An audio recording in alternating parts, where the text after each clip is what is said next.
Hello, everyone. Welcome to a fresh new episode of The Rolling Tunes. As usual, we have this guy in a black band t-shirt, Dhruv Mishra, your host. And on the other side of the screen, we have Mr. Kalyan Kumar. Yeah. So, can you please give I a also brief have a half introduction? decent t-shirt there. Just to be prepared. Awesome, awesome. That really adds to the touch. Yeah. So, sir, can you please give a brief introduction? I started getting into the music circle in the 90s, early 90s when I went to my campus, IIT Delhi, which was kind of a hotbed of the music festival scene. Using that, I pivoted and connected and became really curious and wanted to help all the musicians that I could possibly meet. And I did that. That led me to meet this Amit Saigal gentleman who had founded Rock Street Journal. And we started working together through the years, irrespective. Of course, it was just a blood and passion play.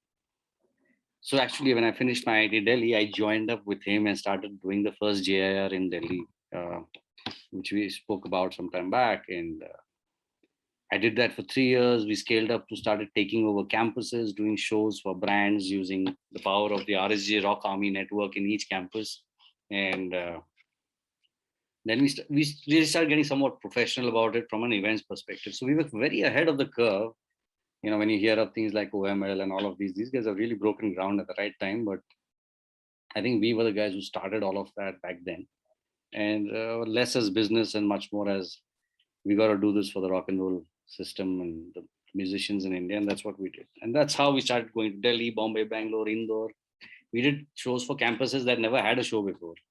I remember pulling off a rock show for a campus called IIFT next to ID Delhi for I think some 40K, including sound and artist fees. Because we didn't have, he said, kuch to lagao, called my friends, acha Orange Street baja de yaar, please. A band that was traveling from Darjeeling to Pralay, they had just won some money from the IT Delhi gig. I said, stay back in my hostel, just do the gig. And they did. I made zero money out of it, by the way. Because I didn't ask them and they didn't give me, and I said, okay, what the happened? But that's okay. We still got shit done. And so I did that for 3 years, and that was awesome, man. That's where I met my best friends. I think I made some friends who meet me when I go to any town. I still, great friends with all the usual suspects in the industry from back then, which is your parikramas and your pentagrams and your orange streets and your thermal quarters and people who were banded and disbanded and have had babies, and now the kids are as tall as me. But yeah, that was the rock and roll scene. And then I decided, okay, this is very good for fame, very bad for the money. Drunkenly gave cat, got into I am Calcutta. Then I've had a corporate run as a marketer. I've launched many brands and headed marketing for two firms. Now I'm the CEO and founder of a firm called Social Catalyzers, which does a lot of content, influencer marketing, very interesting things across India and Southeast Asia, largely to geographies of India and Indonesia. So, so yeah, man, that's 100 kmph of what I do now. I want to know that when RSJ began in the 90s, how would you quote its development in terms of the efforts that you had put in and the response that you were getting from the people? If you had to look back now, like also considering the present state of rock music in India and the RSJ magazine. So yeah, good thing we were the only guys doing stuff around rock and roll back then. So what happened was we had a extremely mad, passionate. Like I was one of those guys, right, who loved RSJ for everything they did, and that's how I pretty much gave a chunk of my life. Uh, the kind of response we used to get on rock and roll was like, I'll give you a signal, was that every campus festival, while today it may be a hip hop artist or a Sonu Sood, I don't know, so not Sonu Sood or Sonu Nigam or whatever. Back then, it was a rock band that headlined. Your festival ended with the rock show. That was where everyone shook their legs, whether they liked their rock and roll or not, because it was cool. But also, it was very crunchy. The best acts in the country performing in all the major campuses, and every campus literally that could afford to have a rock show did. And we were right in the middle of it, trying to connect bands, write about bands that are coming up, put it together. So we had a massive, like we were almost, uh, we were looked upon as stars. I mean, I remember doing a show in Paljo Stadium in Gangtok where Parikrama was performing. After the show, the guys mobbed us for autographs and stuff, including RSJ guy. That was me. Hey, somebody sign my name or sign autograph on my chest and shit like that. Somebody grabbed my t-shirt and said, take it off. And he was slightly bigger than me, so I did. And I went and took another one. So I thought, fuck, man, this is crazy. But it was massive. And the kind of love and stuff you got, like, we could calm down a whole crowd. If there was something going on, a show was going out of hand, somebody from RSJ could come up on stage and say, guys, we love you. You love us. Now, some of you in the front row, can you just turn around and help us manage the crowd because you guys are the best? And that would happen, man. So, because we didn't have much money, we'd get some sponsorships, we'd get by, but we got a lot of love. So, in fact, I had started something called the RSJ Rock Army, where we had representatives on every campus. When we had to do stuff, put posters out, do banners, do stuff, people would bandy up for free to just have a good time, spread the word. So, we have that going in every city when we landed. It was quite magical, the kind of love and respect you got, because it was about the music. And Amit was, like, I would say, single-handedly responsible because he was the personality. My gig was to just be there everywhere and genuinely try and help people, because that just kind of spells through any business agenda you may have had. And then people and bands would do things for us that they wouldn't do for anyone. I'll totally agree with these sections that you talked about, the love from the audience and the support from the people. Even right now, both of us are interacting on the basic ground, which is rock and metal music. And in general, whenever I go out and so there was this incident 2 weeks back. I was traveling in metro here in Delhi, and I see this guy wearing a Slayer t-shirt. Now that was the only day जब मैंने अपना band t-shirt नहीं पहना था, like बहुत काला काला पहन लिया. And like I like, bro, cool t-shirt. And like, well, thanks. And then we just sat for like 10-15 minutes chit chatting about music and everything, and it was so cool. I was like, if you meet someone from another genre or another type of music, maybe this won't happen. But knowing that someone is into rock and metal is a truly special feeling, even now. It's a very special feeling. You know how we are, and it depends on your life stage. There's a lot of us, when we started out, we were like, you rock and roll. Then you expanded to other like jazz and this and that. And you start singing. Then you start seeing good music everywhere, including some Bollywood hits. And you say, man, there was a mad solo in there. Because guys like AR and all, they use the best dudes in the planet and any top artists out there. What Nuno Betancourt plays with Rihanna, and Van Halen has played with MJ, and so you start going through all. But the point is, you're right. My rock and roll connection and people who've seen RSG till today, puts me in a good state. I speak to, let's say, the head of marketing of a firm or some agency, and suddenly the conversation stops. It's RSG. Hey, I used to read RSG, man. I said, I was the who used to organize those shows.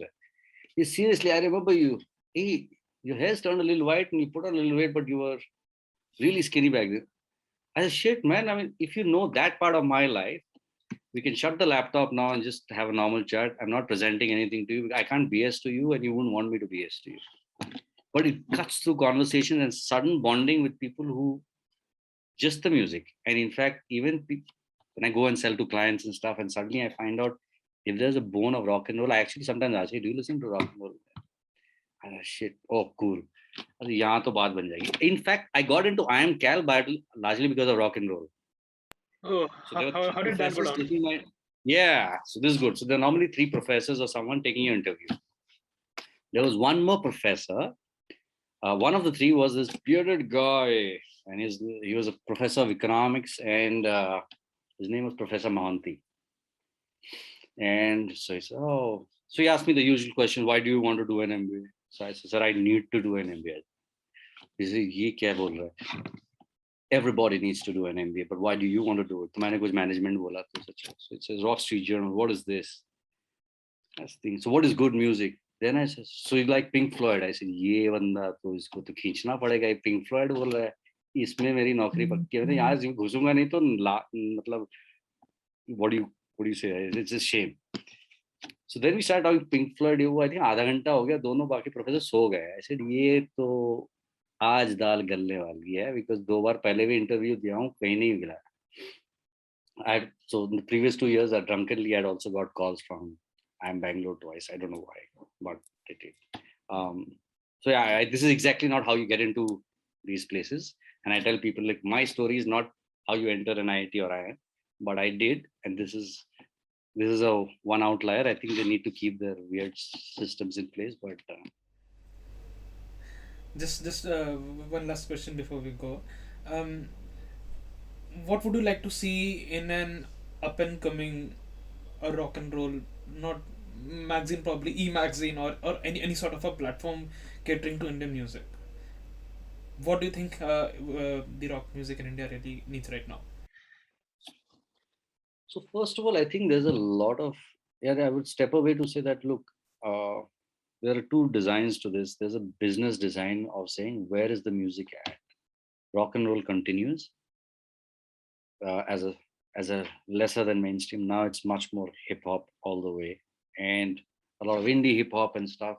In fact, a lot of guys who are rockers and stuff have also evolved into the hip hop and modern day pop.